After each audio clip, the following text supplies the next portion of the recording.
Hey guys, welcome to my video. Today we're talking about... What are we talking about? Oh, Chapter 7 of Lord of the Flies. It's like written by some old guy named William Golding. Is he dead? He's dead. So this chapter starts off with the boys, and I guess they've like finally grown a pair, or are acting like it, because they're going around the island on the lookout for the big bad beast. Then they decide that, oh my god, this is tiring, so they relax for a bit, and then Ralph's like, oh my god, I'm a mess. And not messy like after the club, and you lost a heel, and maybe a girlfriend on the way to the bathroom, and you also can't tell if it's night or morning now. That's messy. But this is more like that guy on TV who what does he do? Grill bears? That sounds right. Anyways, Ralph realizes that, wow, this is my standard now. And the boys don't wear clothes because they think they should, but because they're used to it. My script says that this is significant because this means that there's still traces of civilization inside of them. They learn that being naked is unnatural and weird, and newsflash to the guy who lives in the building across from mine, it is. Put on some pants, mister. Then there's a line that goes, the skin of the body, and it's really short, so I understand if you didn't catch that, because it's okay.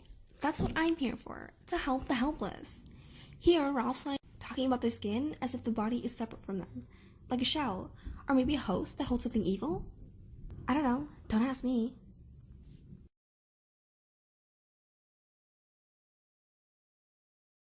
Moving on, Ralph's a little sad about that, and so he goes off to just stare at the ocean, and he's thinking that it used to look so pretty, and the island's so enchanting and free of bossy adults.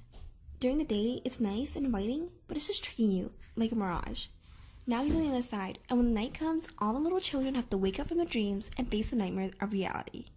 Yeah, the ocean is pretty, but it's also pretty big, and if you aren't careful, it can swallow you up whole, and then how will you be saved? Simon comes up behind him and speaks him out of his thoughts. He's all like, Hakuna Matata, you'll get back alright? And it just leaves Ralph confused. If you look at this through a religious lens, then this is the moment when Simon's position as the Christ figure is pretty much written in Sharpie. After, the group decides to hunt because obviously they haven't done it enough, and they have to let the testosterone out somehow. They find droppings that steam, and Jack bends down to them as though he loves them. And before they all run off, we're back home with Ralph and his mommy and daddy. When he's thinking about his past, you remember that he's just a kid and he misses his parents and still wants to do kid things. Leaving this paragraph here too is interesting because it's right in the middle. The past surrounded by the present. Or good surrounded by evil. Oh my god! It's also like Ralph, who's slowly being surrounded by the rough island life, and later on in the chapter, when he's pulled in by the craziness of the hunt, and forgets about his past civility. Yeah.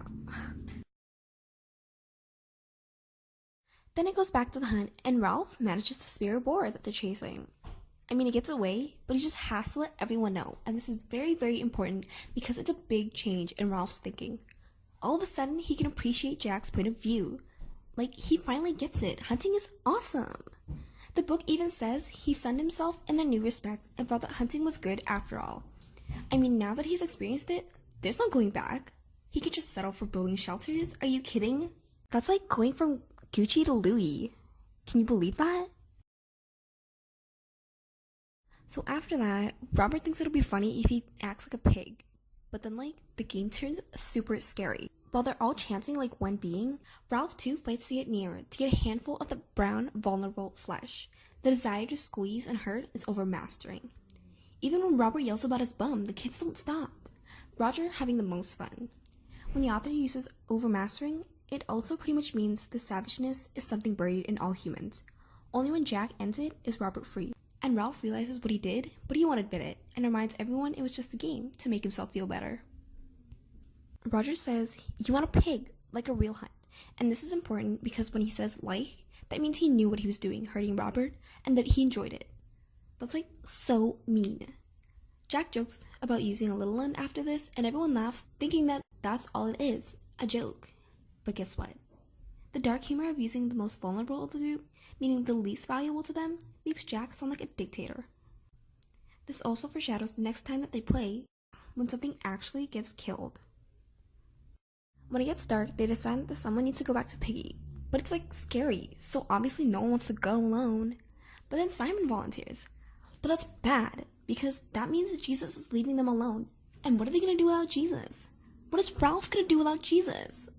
Then they finally reach the mountain, and Ralph thinks it's really dumb to go up since it's dark. Jack doesn't say it, but he's totally like, what, are you scared? And then Ralph is like, oh my god, why do you hate me? And everyone else is like, whoa. This is important too, because before this, there was always conflict between Ralph and Jack, even during today's search. At first, they were fighting to rule over the boys, but now they're just trying to rule over each other. So when Ralph questions Jack in front of everyone, that really takes him off. Jack still wants to go up, and everyone is still scared. Then the supreme sting, the casual, bitter word. Coming, which pretty much means he's calling him weak and a coward if he doesn't come. The other boys just watch this fresh rub of two spirits in the dark.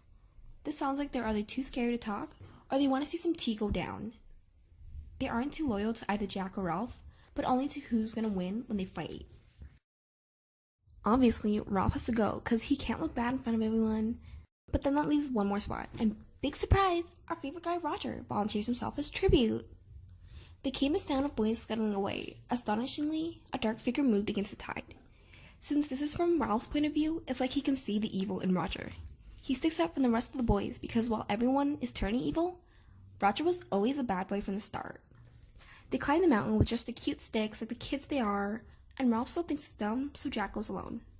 A stain in the darkness, a stain that was Jack, detached itself and began to draw away. A stain vanished, another took its place. Again, Ralph is seeing darkness in Roger and Jack too.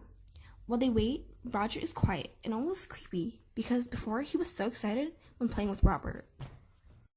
And another thing, when they first climbed the mountain, it was with Simon, who was like good, but now Roger, who's bad, has replaced their Jesus, meaning Ralph is in trouble. So Jack comes back, and all three of them go up this time, and then they see the thing that bows. How polite!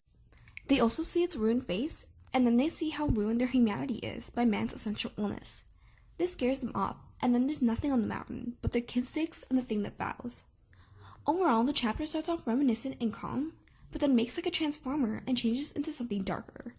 Chapter 7 is pretty much a game of tug-of-war between Jack and Ralph, between civilization and savagery. There's lots of evidence that these boys are turning evil, so like, I don't know, are the hunters hunting the beast, or is the beast among the hunters? Whoa.